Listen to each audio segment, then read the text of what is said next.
हाँ जी बेटा। तो अपने अकाउंट्स के आरटीपी को और आगे बढ़ाते हैं। हमने 6 क्वेश्चन देख लिए थे जी लास्ट टाइम मेरे अकॉर्डिंग। हाँ जी, 7वां क्वेश्चन जो डेप्रिसिएशन का है, वहां से जी बात शुरू होने लगी है। क्वेश्चन ठीक ठाक है, ज्यादा मुश्किल अभी तक कुछ नहीं लगा। फाउंडेशन लेवल पे वैसे भी अगर आप पेपर का भी एनालिसिस देखें तो ज़्यादा मुश्किल पेपर नहीं आता है। बट स्टिल प्रैक्टिस की ज़रूरत होती है कि कई बार लोग जड़े हैं वो क्वेश्चन ज़्यादा खुद करके नहीं देखते, सॉल्व इलस्ट्रेशंस देख लेते हैं, उसमें फिर दिक्कत होगी। और अकाउंटिंग एक ऐसा पेपर है जिसमें आपका टारगेट 90 प्लस का रहना चाहिए और बड़े इजीली अचीवेबल भी है। आम बंदा भी 60 प्लस, जिसे हम एग्जाम्शन कई बार कह देते हैं, वो कर जाता है। बट फाउंडेशन लेवल पे एज सच इस एग्जाम्शन का कोई फायदा नहीं होता। आपका टारगेट जड़ा है वो हाई होना चाहिए। आइए सर इसी नोट के साथ स्टार्ट करते हैं क्वेश्चन नंबर 7 को। Messrs Nishan transport purchase 10 buses at 15 lakh each on 1 April 17। तो 1 अप्रैल 2017 को इन्होंने 10 बसेस खरीदी हैं। 15 लाख की एक बस है, ठीक है। अक्टूबर 1 अक्टूबर 2019 one of the buses involve in accident और वो कंप्लीटली डिस्ट्रॉय हो जाती है। उसमें 7 लाख रुपए मिलते हैं इंश्योरेंस से। ऑन द सेम डे इन्होंने अनदर ट्रक परचेज कर लिया। अच्छा, बस डिस्ट्रॉय हुई तो ट्रक खरीद लिया। लगता है transportation of goods and passenger दोनों में इन्वॉल्व होंगे। अब कहता है कंपनी का जो डेप्शन का रेट है वो 10% ओरिजिनल कॉस्ट पर एनम है। कंपनी, ध्यान से बड़ी इंपॉर्टेंट इंफॉर्मेशन, ऑब्जर्व करती है कैलेंडर ईयर को फाइनेंशियल ईयर। मतलब सिस्टम जनवरी से दिसंबर वाला है बेटा जी। तो आपको ध्यान रखना होगा भाई कि भाई जनवरी से दिसंबर वाला सिस्टम है, और यहाँ जो इन्होंने ट्रक या बस खरीदी थी वो 1 अप्रैल 17 को खरीदी थी। तो फर्स्ट ईयर 17 है, वो जल्दी 9 मंथ्स में एंड होएगा, उस हिसाब से डेप्शन लगेगी। अब कहता है आप बसेस का अकाउंट बना दीजिए फॉर 2 ईयर एंडिंग 31 दिसंबर 2020। तो 2 ईयर एंडिंग में तो बात हो नहीं पाएगी, क्योंकि 20 और 19 का अगर हम बनाते हैं तो उससे पहले भी हमें डाटा तो चाहिए। अब देखते हैं इंस्टीट्यूट ने क्या किया फिर ऐसे में। इंस्टीट्यूट ने आपको ये ब्रॉड डाउन बैलेंस निकाल के दे दिया कि भाई इतना आप पहले से पता करें, क्योंकि जो हमने इंस्ट्रक्शन दिया हमने तो उतना ही चेक करना है। अकाउंट आपको 2019 और 2020 का ही यहाँ सोल्यूशन में देखने को मिलेगा, जिस पे किसी को कोई मतलब की नाराजगी नहीं होनी चाहिए, क्योंकि देखो जो पूछा वही बनेगा। हाँ, इसको स्टार्ट करने के लिए आप या तो वर्किंग नोट में 17 और 18 का अकाउंट बना लीजिए। आप ऐसा कर सकते हैं, बिल्कुल कर सकते हैं सर। और या फिर आप, जैसे इन्होंने एक स्टेटमेंट सी से ही काम चला दिया है, वैसे चला सकते हैं। ठीक है जी। तो भाई अब ये आप पे आ जाती है बात। और स्टेटमेंट अगर मैं देखूं, वो स्टेटमेंट जो काम चलाऊ स्टेटमेंट है, वो तो sir profit loss on settlement of बस बताया गया, सिंगल बस का। ये वाले बैलेंस तो आपको सर स्टार्टिंग वाले डिग आउट करने ही पड़ेंगे। तो हम इस पे काम शुरू करते हैं। आओ सर। हमने 10 बसेस परचेज की थी 1 अप्रैल 2017 को। हमें 1 जनवरी 2019 को कितना बैलेंस है ये निकालना है, तभी मेरे 19 और 20 के खाते बनेंगे। चलो मैं चलता हूँ इस काम पे, आप भी आ जाओ भी साथ ही। तो भाई देखो, अगर हम बात करें ईयर 2017 की, तो कॉस्ट ऑफ बसेस इतना, cost of buses 15 lakh into 10, 150 lakh. इस पे भाई 2017 में जो डेप्शन लगेगी वो 9 मंथ्स के लिए लग जाएगी, ठीक है। क्योंकि अप्रैल से दिसंबर जाना है अपन ने, 150 लाख पे डेप्शन लगानी है। और भाई साहब रेट रूट आप क्वेश्चन में से देखो, तो रेट 10% ही है per annum on original cost. Original cost है, ध्यान रखना अगले साल। तो अपन डेप्रिशिएट इसे ऐसे कर देंगे 10%, 9 महीने। तो 15 लाख की डेप्शन बनती है वैसे तो, बट डेप्शन आपकी आएगी 11.25। तो ये अगले साल का ओपनिंग आ जाएगा 138.75। लो जी सर, ये अपना 2017 हो गया। अब आएगा 2018, इसका डेप्रिसिएशन। सर ये पूरे 150 लाख पे पूरे साल के लिए 10%, 15 लाख की डेप्शन यहाँ से, ये वैल्यू होगी 123.75 लाख। अब यही काम आप एक वर्किंग नोट में अकाउंट फॉर्म में भी कर सकते हैं, to bank by depreciation, to balance brought down by depreciation. In the end 2018 की डेप्शन खाने के बाद जनवरी 1 2019 को खाते की क्या वैल्यू है वो सबको यहाँ पता चली जानी है। तरीका चाहे ये हो चाहे अकाउंट हो। तो वैल्यू है 123, 123, इसको दोबारा लिखो सर, 123 8.75 लैक्स। अब देखिए इंस्टीट्यूट इसी से शुरुआत करता है। ये वैल्यू पूरी रुपीज में लिखी हुई है, लैक्स में नहीं। तो 1,23,75,000 रुपए यहाँ अवेलेबल है। 2019 की स्टार्ट हमें मिल गई है। अब 2019 में यहाँ क्या क्या हुआ है वो देखना होगा। 1 अक्टूबर 2019 को एक बस का एक्सीडेंट हो जाता है और वो पूरी तरह से डिस्ट्रॉय हो जाती है। उधर 7 लाख रुपए मिलते हैं। अब यदि सेटलमेंट सारी करनी होगी तो यहाँ बाय बैंक जो इंश्योरेंस क्लेम है ये तो आ गया 7 लाख रुपए। पर सर इस बस की आज WDV कितनी है जिस दिन ये डिस्ट्रॉय हो रही है, ये तो पता करनी होगी ना, ताकि इससे जो प्रॉफिट लॉस है हम पता कर सकें। और इसकी आज तक की डेप्रिसिएशन भी तो लगेगी, क्योंकि करंट ईयर 2019 जनवरी में शुरू हो जाता है, एक्सीडेंट अक्टूबर में हो रहा है, तो पूरे 9 महीने तो आपने बस को यूज किया है। उसके लिए डिटेल्ड वर्किंग यहाँ बनाई हुई है। ये जो वर्किंग है रिगार्डिंग इस बस की ही ये वर्किंग दी हुई है। ओपनिंग का वर्किंग तो हमें खुद बनाना पड़ना क्वेश्चन में। ओरिजिनल कॉस्ट 15 लाख है इस बस की, ठीक है। पहले साल ये 9 महीने यूज हुई, उतनी डेप्शन। अगले साल पूरा साल यूज हुई, ये 10% इस पे ओरिजिनल कॉस्ट पे डेप्शन है। लास्ट ईयर जब इसका एक्सीडेंट होता है तब भी 9 महीने यूज हुई, तो फिर से उतनी ही डेप्शन। इट मीन्स यदि वैल्यू 11,25,000 रुपए थी, मिले 7 लाख रुपए, बाकी 4,25,000 क्या रिप्रेजेंट करता है? लॉस। क्लेम का जो पैसा आया उसकी एंट्री अकाउंट में हो चुकी है। डेप्रिसिएशन करंट ईयर की एंट्री करनी रहती है, लॉस की एंट्री करनी रहती है। तो आप ये देख सकते हैं डेप्रिसिएशन की एंट्री भी हो रही है, लॉस की एंट्री भी हो रही है। अब क्या हुआ सर, इन्होंने साथ साथ ही ना यहाँ पे सेम डे पे एक ट्रक खरीद लिया, ऐसा ये कह रहे हैं कि भाई इन्होंने ट्रक वगैरह खरीद लिया। अब इसके अंदर ट्रक ਜਿਹੜਾ परचेज हुआ है सेम डे पे 18 लाख का परचेज हुआ है। इस पे कईयों का डिफरेंस ओपिनियन आ जाएगा जब वो खुद क्वेश्चन करेंगे। वो कहेंगे बसेस अकाउंट में ही ट्रक अकाउंट को एंटर कर दिया, या इससे बजाय इंस्टीट्यूट कहता है प्रिपेयर व्हीकल अकाउंट। मैं तो चलो फीलिंग समझ रहा हूँ कि ट्रांसपोर्टेशन का बिजनेस है जी, ट्रक और बस एक ही अकाउंट में बन गए। इनकम टैक्स भी जो आगे जाके आपने पढ़ना है, ऐसे में इसको डिस्टिंग्विश नहीं करेगा, एक ही ब्लॉक बनता होता वहां भी इनका। बट कई लोग जिस तरह थोड़ा स्ट्रिक्ट हो जाते हैं कि बसेस अकाउंट पूछा जी आपने, ट्रक की एंट्री इसमें कैसे कर दी। ट्रक भी यहीं पे आ रहा है सर, आ चुका है ट्रक। मैं निकला गड्डी लेके, ये आ चुकी है गड्डी 18 लाख रुपए की। अब इस साल की जी डेप्रिसिएशन है उस पर ध्यान से सुन लें।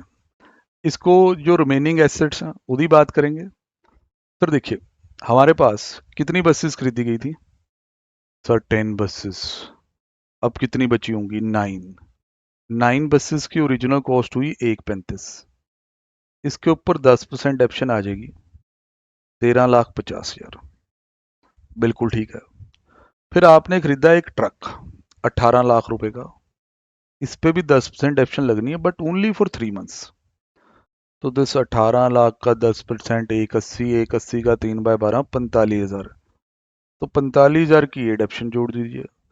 1395 की टोटल डेप्रिसिएशन दिखाई दे रही है मुन्ना। उसके बाद बैलेंस फिगर में ये अमाउंट आ जाएगा।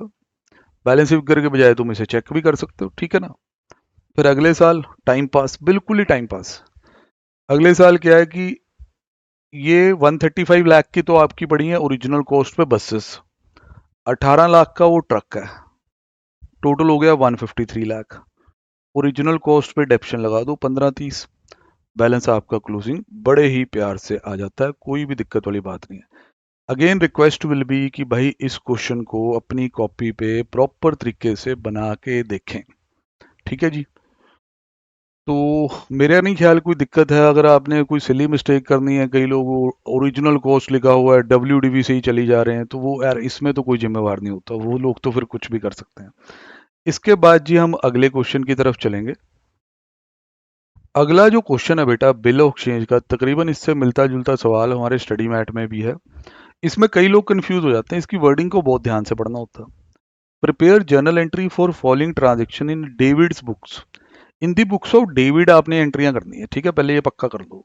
ठीक है, डेविड की किताब में क्या एंट्रियां होंगी। कहता है डेविड ने एक्सेप्टेंस दे रखी थी सैमुअल को 5,000, discharge by cash payment of 1,000 रुपए, और एक नया बिल ले लिया फॉर बैलेंस प्लस 100 रुपए इंटरेस्ट भी।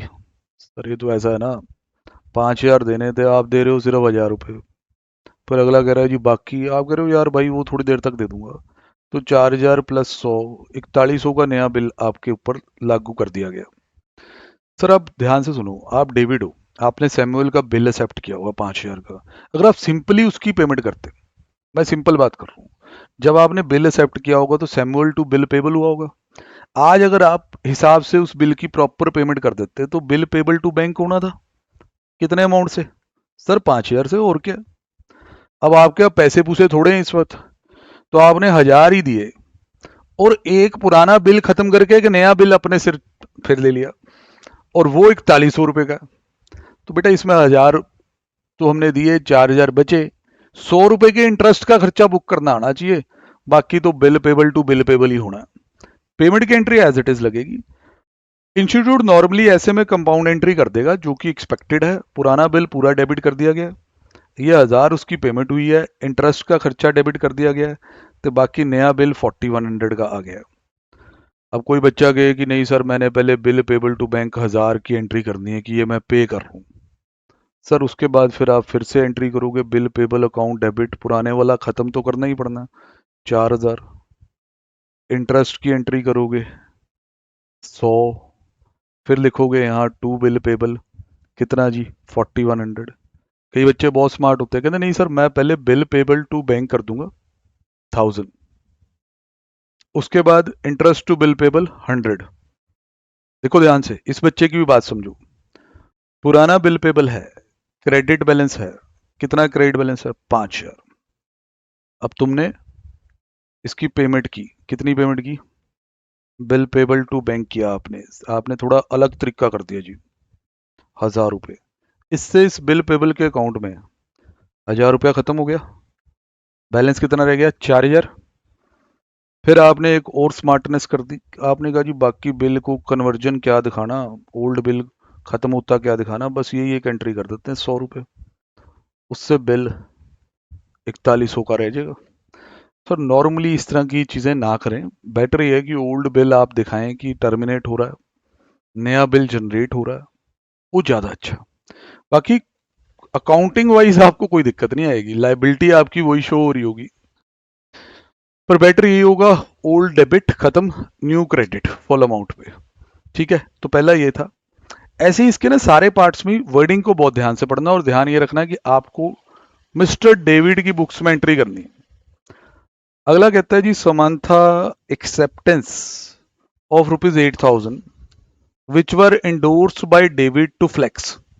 अब ये लग रहा है कि जो समंथा है उसने डेविड का बिल एक्सेप्ट किया था 8,000 का, तो डेविड के लिए बीआर था, पर डेविड ने आगे फ्लेक्स को दे दिया था, इंडोर्स कर दिया था। लो जी, अब वो हो गया डिसोनर। अब जो इंडोर्स बिल डिसोनर हो जाए तो क्या एंट्री होती है? सर ओरिजिनल पार्टी को तो डेटर बनाया ही जाएगा, समंथा अकाउंट डेबिट होगा, और जिसको इंडोर्स किया गया था उसे दोबारा क्रेडिटर भी बनाना पड़ेगा, तो टू फ्लेक्स होगा। पर इसमें फ्लेक्स जो है अब 8,000 रुपये में नहीं मानेगा, हो गया 50 रुपए के नोटिंग चार्जेस भी दिए हैं। विल विड्रॉन अगेंस्ट चेक, इसकी भी बात करेंगे, बिल विड्रॉन अगेंस्ट चेक का क्या मतलब करना है। तो आप ये देखें जी किस हिसाब से एंट्री इंस्टीट्यूट ने की। ये एंट्री बहुत ही जानी पहचानी, मतलब कि ये वाली जड़ी एंट्री है, समांथा टू फ्लेक्स 8050, ये आप समझ रहे हो, dishonour of the endorse bill record किया, ओरिजिनल पार्टी डेटर बनाई गई है, फ्लेक्स को दिया गया क्रेडिट जो उसने नोटिंग चार्जेस दिए हैं। सर यहाँ 20 रुपये कौन से लिखे जा रहे हैं, 50 रुपये ही हैं। सर छोटी मोटी गलतियां हो जाती हैं, वो माइंड ना किया करो, आप पे ठीक कर लो, ये 50 रुपये ही हैं भाई, तभी 8,050 हुआ। फिर उसके बाद लिखा है फ्लेक्स टू बैंक, ये पेमेंट भी कर दी है उसे, payment to Flex on withdrawal of bill earlier received from mister Samantha. इसके बारे में पहले क्वेश्चन में पढ़ें क्या लिखा था, बिल विड्रॉन अगेंस्ट चेक, मतलब वो कह रहा है कि जो बिल है वो हटा लिया गया है और चेक दे के मतलब पेमेंट की है, तो आपने अब फ्लेक्स को जितना क्रेडिटर बनाया हुआ था साथ साथ ही उतने अमाउंट की पेमेंट भी कर दी है। Flex account debit to bank, payment to Flex on withdrawal of bill earlier received, बोले वो बिल एक तरह से जो डिसऑनर हुआ, नोटिंग भी कराई गई, अब वो बिल विड्रॉ हो गया, खत्म हो गया, तो अब वो बिल पे तो कोई पेमेंट मिलनी ही नहीं है, तो आपने चेक के अगेंस्ट पेमेंट इस पे कर दी है। तो ये कई बार डिसऑनर तक तो हम रिकॉर्ड करते हैं, पर ये चीज लिखी नहीं होती, तो ये एस्पेक्ट नहीं होता, तो ध्यान रखिए जरा। हाँ, बाकी आपने कर रखा है क्योंकि हमने कई क्वेश्चन किए तो उसके अंदर ये चीजें भी थी। ठीक है जी। और आगे आता है फिर डेविड ये Simon retires a bill of rupees 2000 drawn on him by David for 20 rupees discount. David drawer था यहाँ पे, साइमन पे बिल ड्रॉ किया हुआ था। अब वो उसकी पेमेंट कर देता है 20 रुपए डिस्काउंट पे। वो कह रहा है यार मैं पेमेंट कर देता हूँ पर थोड़ा डिस्काउंट दे, तो डेविड को तो पैसे आने चाहिए ना। तो बैंक अकाउंट डेबिट 1980, डिस्काउंट ना देता सीधी सीधी पेमेंट आती तो बैंक टू बी आर होना था, अब हो गया bank discount to B R. ठीक है जी। ओके, अगला देखते हैं। David acceptance to Rolf for 20,000 discharge by Rolf Kent acceptance to David for similar amount। ओहो, डेविड ने एक्सेप्टेंस दी है रॉल्फ को, कितने अमाउंट से? 20,000। ठीक है, तो डेविड के लिए बिल पेबल हुआ। बिल्कुल बिल्कुल सर, बिल्कुल। Discharge by Rolf Kent acceptance to David for similar amount. अब डेविड के पास कोई रॉल्फ केंट उदी एक्सेप्टेंस आ गई है, ये उसके लिए बीआर हुआ, तो अपने बीपी को बीआर के साथ खत्म कर रहा हूं। बीपी को बीआर के साथ खत्म कर रहा है, जिस तरह वो कह रहा है जी बिल रिसीवेबल जो मिला केंट से, वो मैंने इंडोर्स कर दिया रॉल्फ को। तो बिल पेबल खत्म करना है क्योंकि उसको हमने बीआर दिया है, तो बिल पेबल खत्म करने की एंट्री क्या होगी? बिल पेबल डेबिट, और बीआर भी जा रहा है, इंडोर्स हो रहा है, तो बीआर तो क्रेडिट होगा ही होगा, वो तो नॉर्मल इंडोर्समेंट में भी होता है। तो बहुत ध्यान से, जहां आपका बिल पेबल था, देखो ओरिजिन नॉर्मली क्या होता है, आप अपने क्रेडिटर को बीआर देते हो एंडोर्समेंट में, वो तो बड़ा कॉमन है, फिर तो आपको एंट्री आती होती है क्रेडिटर टू बीआर। यहां पहले उस क्रेडिटर से, उस क्रेडिटर के बिल पे आपने एक्सेप्टेंस दी थी, वो क्रेडिटर पहले से ही आपका बिल पेबल बन के बैठा था, अब उसको अपना बीआर दे दिया आपने, तो एंट्री क्रेडिटर टू बीआर नहीं होगी भाई साहब, बिल पेबल टू बीआर होगी, ये ध्यान रखना। अब अगला सवाल जी, कंसाइनमेंट का बड़ा फेवरेट चैप्टर जी, क्वेश्चन ठीक ठीक ही डाला है, ज्यादा मेरे हिसाब से दिक्कत नहीं होगी, बट फिर भी हम डिटेल में करेंगे। Shikha of Delhi consigned to Reema of Mumbai goods to be sold at invoice price which is representing 125% of cost, मतलब 100 वाला माल आईपी 125। ठीक है, लोडिंग फैक्टर 25/125, क्योंकि ये चीजें टिप्स पे होनी चाहिए, जैसे ही कंसाइनमेंट की बात हो। लोडिंग फैक्टर हो गया 1/5, मतलब अगर कोई चीज आईपी पे दे रखी है उसमें लोडिंग पता करनी है तो 1/5 कर दें। रीमा को कहता है जी कि जो कमीशन मिलनी है is entitled to commission of 10% on sale at IP price, invoice price पे 10% and 25% of any excess realised over IP, और जो आईपी से ऊपर बिका तो उसमें 25%। बहुत बार होता है इस चैप्टर में। Expenses on freight insurance incurred by Shikha consignor, इतना। Account sale received by Shikha, show की रिमा ने सेल की जी इतने की, in respect of 75% of consignment, पूरी कंसाइनमेंट नहीं 75%, and her selling prices were reimbursed 36,000 रुपए। 10%, ध्यान से बने रहना, 10% of the consignment goods of value of this much were destroyed in fire at Mumbai godown. Reema remitted the balance in the favour of Shikha. कहता बेटा जी आप कंसाइनमेंट अकाउंट दे दो शिखा की बुक में along with necessary calculation. Sir आपको शिखा ने ये बता दिया कि आईपी कैसे है, कमीशन की टर्म बता दी, गुड्स को भेजने में उसका क्या खर्चा हो ये भी बता दिया, 75% ऑफ द गुड्स किस वैल्यू पे बिके ये भी बता दिया, सेल आईपी से ऊपर हो सकती है ये ध्यान रख लेना, पहले याद रखना। फिर 10% ऑफ द गुड्स जिनकी वैल्यू 56250 है ये डिस्ट्रॉय हो गए हैं।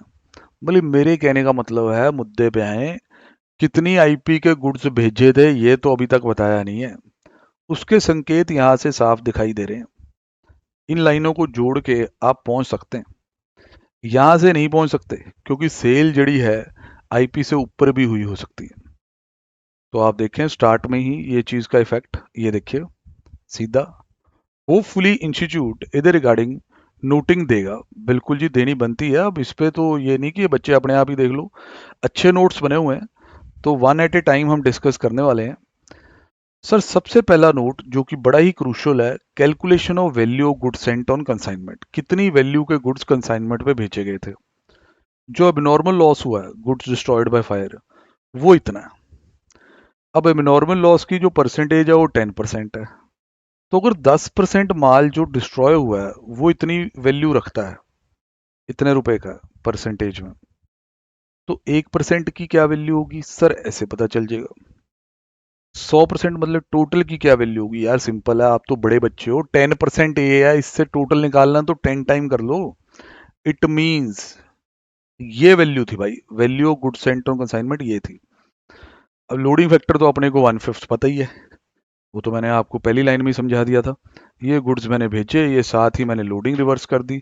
562 500 का 25/125 मतलब 1/5। चेक कर लीजिए 562 500। कंसाइनमेंट में से तो सवाल आना ही आना है बेटा, और सवाल इससे अच्छे लेवल के हमने कर रखे हैं।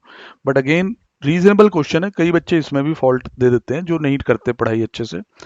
Expenses on freight and insurance 45,000। तो कंसाइनर एक्सपेंसेस है टू बैंक या कैश, 45,000 लिख सकते हैं। फिर भाई साहब उधर अकाउंट सेल आ गई है, शिखा ने बताया है कि सेल हुई है 4.5 लाख, और 75% माल बेचा है इतने में। अब कई नालायक पार्टियां आ जाती हैं, कहते सर 10% जो डिस्ट्रॉय हुआ है वहां से आपने कहा कि जो फुल वैल्यू है वो गुड्स की आ जाएगी। ऐसे हमने मान भी लिया, मान लिया तो ऐसे जैसे एहसान कर दिया है।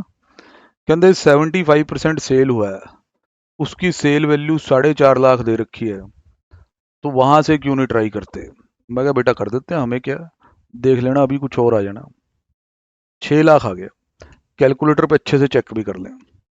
सर बात पता क्या होती है, जो डिस्ट्रॉय हुआ है वो तो आईपी पे है, तो 10% की आईपी अगर इतनी है तो टोटल आईपी आएगी।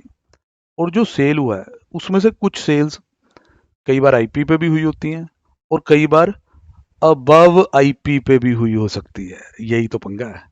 इस क्वेश्चन में जो कमीशन की टर्म्स हैं वो खास तौर पे कहती हैं कि भाई अगर आप आईपी से ऊपर बेचोगे तो उस पे 25% कमीशन है। तो यहाँ साफ संकेत मिलते हैं कि यहाँ सेल आईपी से ऊपर हुई हो सकती है। तो ये हरकतें ना की जाएं, ऐसे टोटल वैल्यू ना निकाली जाए, कंफ्यूज हो जाएंगे आप, दो दो टोटल वैल्यू आ जाएंगी आपकी फिर। तो हम इतना इतना, ये रीमा ने जो सेल कर दिया उसकी एंट्री, रीमा के एक्सपेंस की एंट्री, रीमा के एक्सपेंस दिखा दे भाई 36,000, ठीक है, इतनी बातें हम कर लेते हैं। अब सर हम फोकस बनाते हैं जी, जो ये गुड्स वगैरह डिस्ट्रॉय हो गए हैं, अब नॉर्मल लॉस वगैरह है, इसके ऊपर। सर अब नॉर्मल लॉस को कैसे मैयर करते हैं सर, कॉस्ट पे कॉस्ट निकालनी पड़ेगी। हाँ जी सर, ये अब नॉर्मल लॉस का नोट बना हुआ है। इसके अंदर पहले तो इन्होंने इसकी आईपी से कॉस्ट निकाल ली, 56250 है बेटा, उसमें से 1/5 माइनस कर लो इधर, you will get the cost of the abnormal loss which is this. अब इसमें आपने कंसाइनर के एक्सपेंसेस ऐड करने हैं। कंसाइनर कौन थी, शिखा। कंसाइनर के एक्सपेंसेस यहाँ दिए हुए हैं। पहले कंसाइनर की बात होती है, फ्रेट और इंश्योरेंस है। पूरा 45,000 ऐड ना कर दें, क्योंकि अब नॉर्मल लॉस में 10% माल तबाह हुआ, तो 45,000 का यहाँ किया गया है 10%। सर कंसाइनी रीमा के भी खर्चे हुए हैं वो बताए नहीं सर, खर्चों की नेचर तो देख लो, कुछ शर्म कर लो, सेलिंग एक्सपेंसेस थोड़ा ना ऐड होते हैं, नॉन रिकरिंग एक्सपेंसेस ऐड होते हैं। नॉन रिकरिंग का सिंपल मतलब कि जो वन टाइम खर्चा होगा गुड्स को कंसाइनर से कंसाइनी तक पहुंचाने में, वहां तक का जो खर्चा है वो ऐड होगा, बाद में गुड्स को वहां रखने में, स्टोरेज, रेंट, बेचने में, सेलिंग, डिस्ट्रीब्यूशन, इस तरह के खर्चे नहीं स्टॉक वैल्यूएशन में आते बेटा जी। तो अकॉर्डिंगली ये बिल्कुल सही है, ये आपका 49,500 का एबनॉर्मल लॉस बनता है। इसकी एंट्री कंसाइनमेंट अकाउंट में आप देख सकते हैं, बाय एबनॉर्मल लॉस रीमा सेल, यहाँ तक हमने ये कवर कर लिया है। अब सर हमारी इन्वेंट्री एट द एंड और रीमा की कमीशन है, 2 पॉइंट रह गए। सर मैं पहले आपको इन्वेंट्री को परसेंटेज में समझाना चाहूँगा। हमने टोटल जो मटेरियल बेचा भेजा गुड्स भेजे, 75% तो उसमें से सेल हो गए, 10% उसमें से अब नॉर्मल लॉस हो गए। तो जो परसेंटेज में बोले तो अनसोल्ड की परसेंटेज कितनी हुई भाई, सर अनसोल्ड की परसेंटेज हुई 15%। 15% इन्वेंट्री बची हुई है सर, इसको वैल्यू करना। आईपी वाला क्वेश्चन है, आईपी पे ही वैल्यू करेंगे। आईपी निकालनी तो इसकी बहुत ही आसान है सर। टोटल कंसाइनमेंट की आईपी पता है आपको? हाँ जी सर पता है सर, बिल्कुल पता है, ये आईपी है। इसका 15% कर दो। ये थोड़ा फास्ट चल रहा है, उसने एक्सपेंस भी ऐड कर लिया, आप आराम से करते हैं। आईपी ऑफ अनसोल्ड इन्वेंट्री, बाकी जैसे वो कर रहा हो कोई गलत नहीं है। 15% ऑफ दिस। हमें थोड़ी आईपी अलग से रखने की आदत भी है। 562 500 का किया जाए 15%, ये आ गया सर 84375। ये आईपी आ गई अनसोल्ड की। अब इसमें एक्सपेंस, वही कंसाइनर वाले एक्सपेंसेस में भी आ जाएंगे। 45,000 के खर्चे, उसका 15% हम यहाँ ले आएंगे। 45,000 का 15% which is 6750। Now add these 84375। ये सर हमारी इन्वेंट्री बनी 91125 की। ये इन्वेंट्री बन गई 91125 की, ये आप देख सकते हैं 91125 आ गया। इसके बाद इस पे बनेगा स्टॉक रिजर्व 91125 पे। वो स्टॉक रिजर्व बनेगा इस आईपी का 84375 का 1/5। 16,875 का स्टॉक रिजर्व रहेगा। 16,875 आ गए। अब सर बात होनी है इसकी कमीशन की। कमीशन के लिए आपको कमीशन की टर्म्स पहले पढ़ लेनी चाहिए, फिर उसकी वर्किंग हम बनाते हैं। सर रीमा को कमीशन मिलनी है 10% on sales at invoice price, मतलब जितनी सेल उसने आईपी पे की है उस पर 10%, ठीक है। And 25% of any excess over the IP, और आईपी से ऊपर जितना लाई है उस पर मिलेगा 25%। अब ये ध्यान से करना जरा, पूरी सेल पे ना 10% लगा देना। ये है सर एक्चुअल सेल्स, ये एक्चुअल सेल्स हैं 4.5 लाख रुपए की, ठीक है। अब इसमें इसकी सेल एट आईपी निकालनी पड़ेगी कि आईपी पे क्या वैल्यू है इनकी, और एक्सेस अलग करना पड़ेगा। वो हम बहुत आसानी से कर लेंगे। क्यों? सर इसने एक हिंट दिया हो ना कि 4.5 लाख में जो सेल हुई है वो 75% ऑफ द कंसाइनमेंट की हुई है। अब जो हमारी टोटल कंसाइनमेंट है, टोटल आईपी है हमारी इतनी 562 500, तो इसमें से 75% इतने में बिका, तो सेल एट आईपी यहां से आ जाएगी 562 500 का 75%, मतलब आईपी के अकॉर्डिंग ये वैल्यू थी 75% कंसाइनमेंट की। इतने में आपने बेच दिया तो एक्सेस तो बिल्कुल है ही है, एक्सेस बनता है 28,125। अब आपको जैसे वो कमीशन कहता है वैसे लगा दो, हो जाएगा। 10% ऑन सेल्स एट आईपी, भाई इस पे 10%, ठीक है सर। बाकी 25% ऑफ एनी सरप्लस, ठीक है, इस पे 25%, तो 10% करते हैं 421,875, इसका 10%, ये आ गया जी 421,875, प्लस 25% और करते हैं 28,125, इसका 25%। सर ये है 7,031.25 प्लस 421,875। सर ये टोटल बन पाया है 49,218.75। मेरी कमीशन इतनी आ रही है, इसको राउंड ऑफ करके 49,219 तक कह सकते हैं। सरकार चेक करते हैं कितनी कमीशन लेके आई, देखते हैं। 49,219, ये देख लीजिए 49,219। अब इसके कोई वर्किंग नोट समझने की जरूरत नहीं है, क्योंकि अपने सिंपल से तरीके से हमने बनाया। और आप लोगों से भाई जो भी इस वीडियो को देख रहे हैं, रिक्वेस्ट है कि कॉपी साथ में रखो, खुद करो, बीच में पॉज करो, फिर चली करो, फिर इस तरीके से चलो, ताकि एक इंटरेस्टिंग तरीके से आप आरटीपी को कवर करें, ठीक है जी। तो ये आपका जी बाकी लॉस लूस आ जाएगा, वो टोटलिंग वाली बातें ये सब आपने ही देखना है। Sir sale of goods on approval और रिटर्न बेसिस पे सवाल, इसमें से भी छोटा सवाल आने का दमखम रखता है चैप्टर, आपको बताइए। On 31 December 2020 goods sold at A selling price of 6,000 रुपये, ध्यान रखना ये सेलिंग प्राइस है, वर लाइंग विद कस्टमर सपना to whom the goods were sold on sale or return basis. कहता है सपना के पास गुड्स पड़े हैं, 6,000 रुपये सेल प्राइस है ये। इसे गुड्स वैसे सेल और रिटर्न बेसिस पे भेजे गए थे, पर रिकॉर्ड कर लिए गए थे एज एक्चुअल सेल। ओहो यार, ऐसा थोड़ा ना करना था, कंफर्म तो करने दो। Since no consent has been received from Sapna, you are required to pass the adjustment entry, presuming कि goods sent on approval were at a profit of cost plus 20%। फिर प्रेजेंट मार्केट प्राइस जो है, ओहो ये तो बड़ा बुरा हुआ है, कॉस्ट से भी नीचे आ गया। सर ये एडजस्टमेंट वैसे हम फाइनल अकाउंट में भी करते हैं कि जैसे गुड्स हमने अप्रूवल बेसिस पे भेजे, पर गलती से उसे सेल मान लिया, तो उसे ठीक कैसे करना होता? सर एक तो सेल की कैंसिलेशन करनी होती है, उसमें एंट्री होती है sale account debit, sales account debit, cancel कर रहे हैं ना सेल को। टू डेटर, यहाँ तो बंदी का नाम पता वो लिख देंगे, टू डेटर अकाउंट। ये एंट्री की जाती है सेल वैल्यू पे, कि जितनी सेल वैल्यू है उतने से कैंसिल कर दो, कि जो चीज अभी कंफर्म ही नहीं है उसमें रेवेन्यू कैसे रिकॉग्नाइज कर सकते हो? अकाउंटिंग स्टैंडर्ड्स की वायलेशन हो जाएगी, समझे कि नहीं? फिर उसके बाद ये गुड्स उसके पड़े जरूर है, फिजिकली पोजेशन उसका है, पर ओनरशिप मेरी है, क्योंकि उसने तो अभी हाँ ना की नहीं।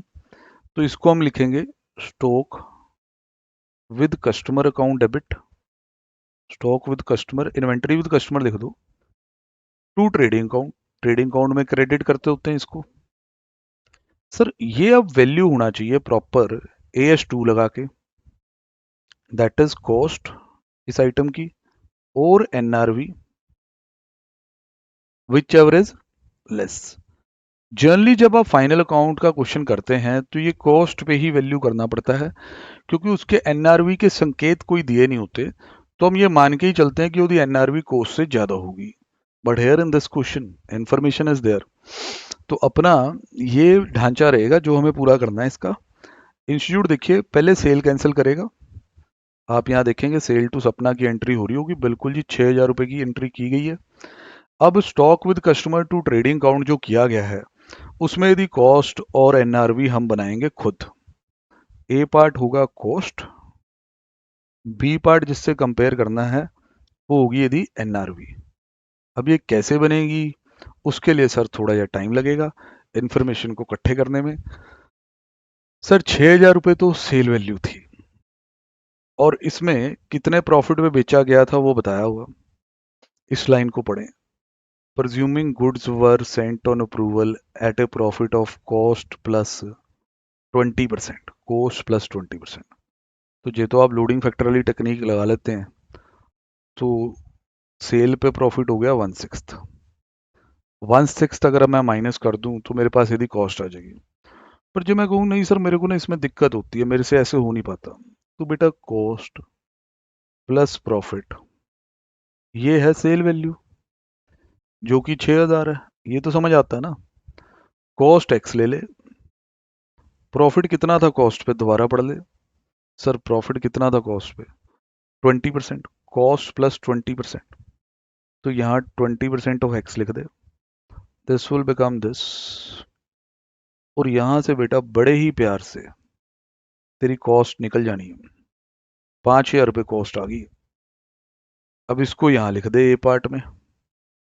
और अगर आप वो लोडिंग फैक्टर GP रेट उससे काम करना जानते हैं, तो 20% ऑन कॉस्ट था, 20/120 करते ही सेल पे 1/6 हो रहा था, ये सेल थी, इसमें से प्रॉफिट हटाना था, तो 1/6 तो सेल था प्रॉफिट, ये हटा देते, 6,000 माइनस 1,000, आपके पास 5,000 यहाँ से भी आ जाता, कोई भी दिक्कत वाली बात नहीं थी बेटा वैसे। अब बात आती है NRV की। NRV sir present market price cost से भी 10% कम है। अच्छा जी, तो कॉस्ट 5,000, प्रेजेंट मार्केट प्राइस इससे भी 10% कम है, तो ये यदि NRV रही। Now applies the AS2, cost और NRV विच इज दिस, तो कितने पे वैल्यू करेंगे? सर 4,500, चेक कीजिए 4,500। 4,500 कैसे आया, सारी मेकिंग मैंने आपको समझा दी, वो आप साथ साथ कॉपी पे कर रहे हैं तो बहुत बढ़िया, इधर से देखने की कोई जरूरत ही नहीं है। अब आगे दो इजी चैप्टर हैं जी, बहुत ही फेवरेट चैप्टर बच्चों के, कि हर कोई वो चाहता है उसकी बार 10 का नंबर तो ले ही आए हैं दोनों। तो इनके सवाल देखते हैं। एवरेज ड्यू डेट का सवाल है बेटा जी। From the following due date निकालनी है। ध्यान ये रख लेना, this is date of bill and this is the term of bill. तो negotiable instrument act will come into play. Term के साथ साथ 3 दिन ग्रेस के भी लगेंगे तो ड्यू डेट आएगी बेटा जी। उसमें वो छुट्टी छुट्टी का ख्याल थोड़ा सा रख लेना। तो आओ सर चेक करें। जैसे 1 मार्च है, 2 महीने की टर्म है। 1 मार्च 2 महीने, अप्रैल मई, मई 1 + 3 दिन, 4 मई ड्यू डेट होगी। 10 मार्च 3 महीने, अप्रैल मई जून +3 दिन, 13 जून। 5 अप्रैल 2 महीने, अप्रैल का मई जून, जून 5 + 3 दिन, 8 जून। 23 अप्रैल 1 महीना, मई 23 + 3 दिन, 26 मई। कुछ भी प्रॉब्लम वाला आ नहीं रहा वैसे इसमें, कोई छुट्टी छुट्टी के साथ आ नहीं रहा। 10 मई 2 दिन, मई जून जुलाई +2 दिन, 13 जुलाई। ठीक है। तो ये हमारी जी अब ड्यू डेट्स बन गई, ये अमाउंट बन गए। फिर जो हमारा तरीका होता है कि पहली वाली डेट को ही हम ड्यू डेट मान लेते हैं, बेस डेट मान लेते हैं सॉरी। फिर उससे डेज काउंट करने होते हैं, फिर प्रोडक्ट बनाने होते हैं। अब ये प्रोडक्ट तो हो गया जी अपना 0। अब डेज काउंट करने की भी हल्की सी रिवीजन करा दूं। 4 मई से लेके 13 जून तक जाना। तो भाई आपने एक दिन इसमें छोड़ना होता है, या आप 4 मई को छोड़ दो, 13 इंक्लूड कर लो, या फिर जैसे भी। नॉर्मली तो हम 4 मई को छोड़ेंगे। मई में होते हैं 31 दिन, 4 दिन पहले छोड़ दो, 27 बचे। 13 दिन जून के, 27 + 13, 40। अब भाई यहां से अगर आप थोड़ा दिमाग लगा लेते हैं, अब 8 जून तक करना है 4 मई से, तो भैया 5 दिन ही कम है, 35 रह जाएंगे। फिर आप कह रहे नहीं नहीं सर मैं तो सीधा कंप्यूट करूंगा। हाँ सीधा कर ले, 4 मई से 26 मई कर ले, इसमें क्या है। 4 मई से 26 मई, 4 दिन पहले छोड़ दो, 22 दिन आगे। इस तरीके से भाई प्रोडक्ट वगैरह बनेगा। फिर वो प्रोडक्ट की वेटेड एवरेज करनी है आपने, product divide by amounts. Then भाई जितने भी दिन आएंगे, कई बार फ्रैक्शंस आ जाते हैं, नॉर्मल राउंड ऑफ करके आपने बेस डेट में ऐड करके एडीडी निकालनी होती है। कॉन्सेप्ट ये था कि अगर ये सारे बिल जो अलग अलग डेट्स पे ड्यू हैं, उधे बजाय लमसम पेमेंट, इतनी पेमेंट इस दिन कर दी जाए, तो इससे ना ही किसी का फायदा होगा ना ही किसी का नुकसान। क्योंकि कुछ बिल अर्ली पे हो जाएंगे, डेटर को लगेगा ये तो मैंने पहले दे दिए पैसे भाई। भाई फिर कुछ बिल लेट भी तो पे हो रहे होंगे, तो लेट वाले का आपको एक्स्ट्रा इंटरेस्ट लगना चाहिए, अर्ली पेमेंट का इंटरेस्ट मिलना चाहिए। ये डेट उसे बैलेंस कर देगी, इक्विलिब्रियम कर देगी। ये मैंने कॉन्सेप्ट रिपीट कराया कि इसके पीछे कॉन्सेप्ट क्या था। Now we will be moving towards account current question. Account current का सवाल देखा जाएगा। Mister P owed 12,000 on 1 January. अच्छा, ओपनिंग बैलेंस का ध्यान रखना। To mister Q, following transaction took place between them. It is agreed party between the parties कि 10% interest भी लगेगा। पी ने पैसे देने हैं क्यू के भाई, पी ने पैसे देने हैं। अगर क्यू की बुक्स में बोलो तो पी ओदा डेटर है।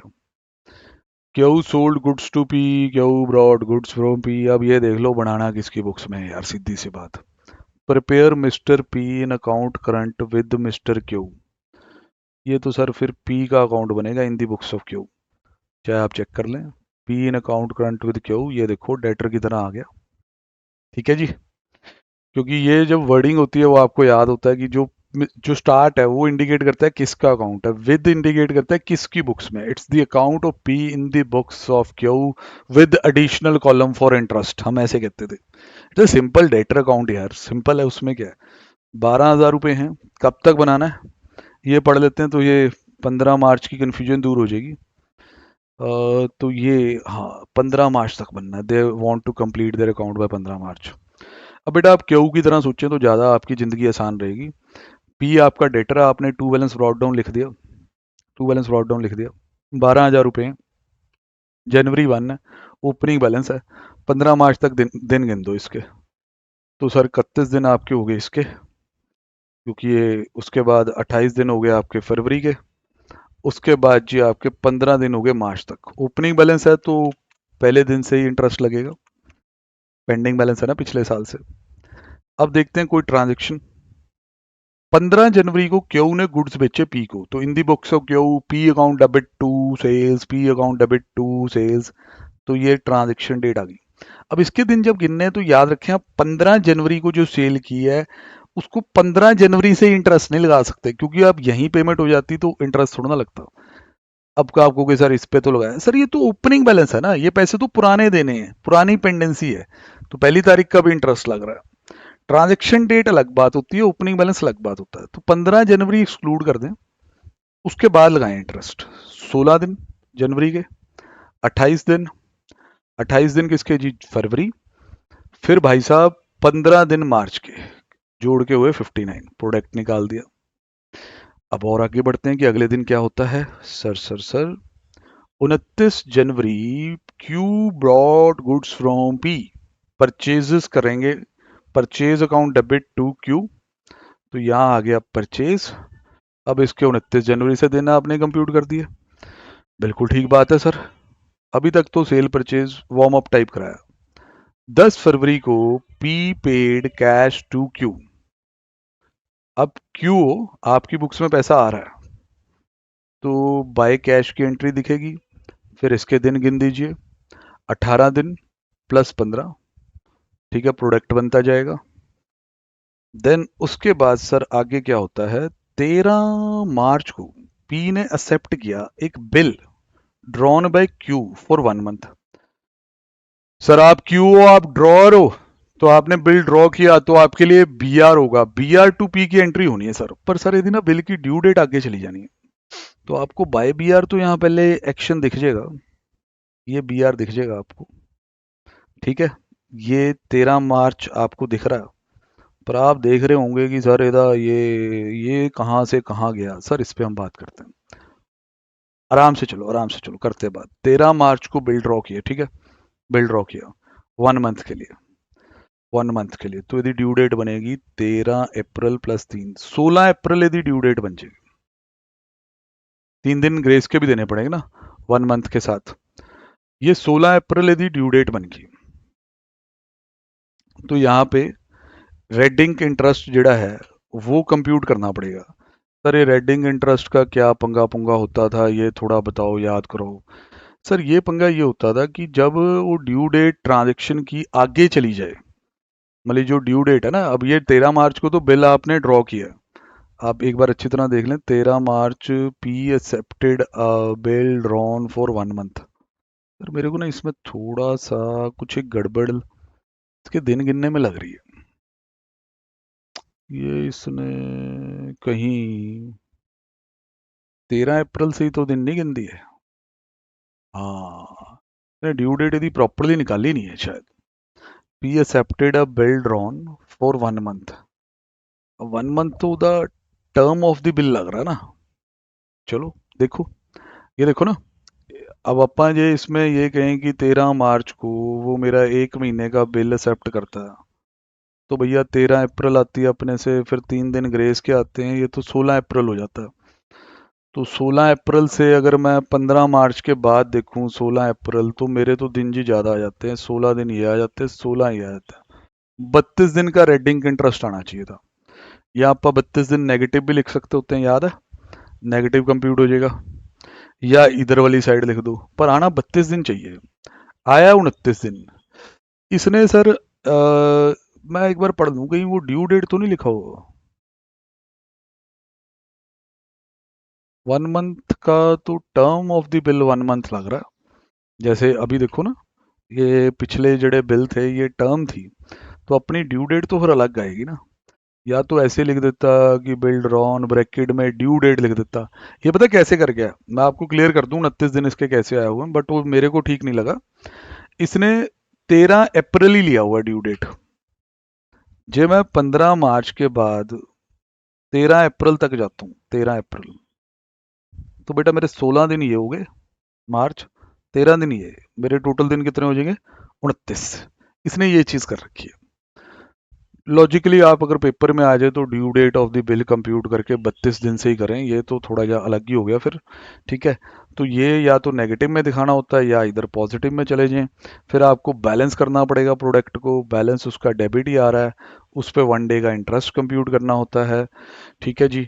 देन वो इंटरेस्ट यहाँ अमाउंट कॉलम में भी आ जाएगा, तो बैलेंसिंग अमाउंट के अंदर इंक्लूड हो जाएगा। हल्का सा एक लगा है डिफरेंस ओपिनियन, वो आपने नोटिस में लेना है। बाकी जी ठीक ठाक है। तो ये जी हमारे 12 क्वेश्चन अब हो गए हैं, 6 हमने पहले किए थे, 6 और कर लिए हैं आज। अब आगे है जी फाइनल अकाउंट्स, P&L अप्रूव वगैरह, गुडविल, काफ़ी कुछ है, तगड़ा तगड़ा पार्टनरशिप, फिर NPUs, बड़े क्वेश्चन। हम इतना ही कर रहे हैं एक वीडियो में, जितना बच्चा जो देख रहा है वो साथ साथ ही निपटा सके। तो अगले वाले भी मैं तकरीबन 2 पार्ट ऐसे बना दूंगा, ताकि आप अच्छे से कर लो यार, ऐसे भगाना नहीं है, थकाना नहीं है कि इतने ज़्यादा क्वेश्चन है तो आपको छोड़ो क्या करने। तो इतना करो, बाकी जी फिर नेक्स्ट वीडियो में देखेंगे। ओके जी।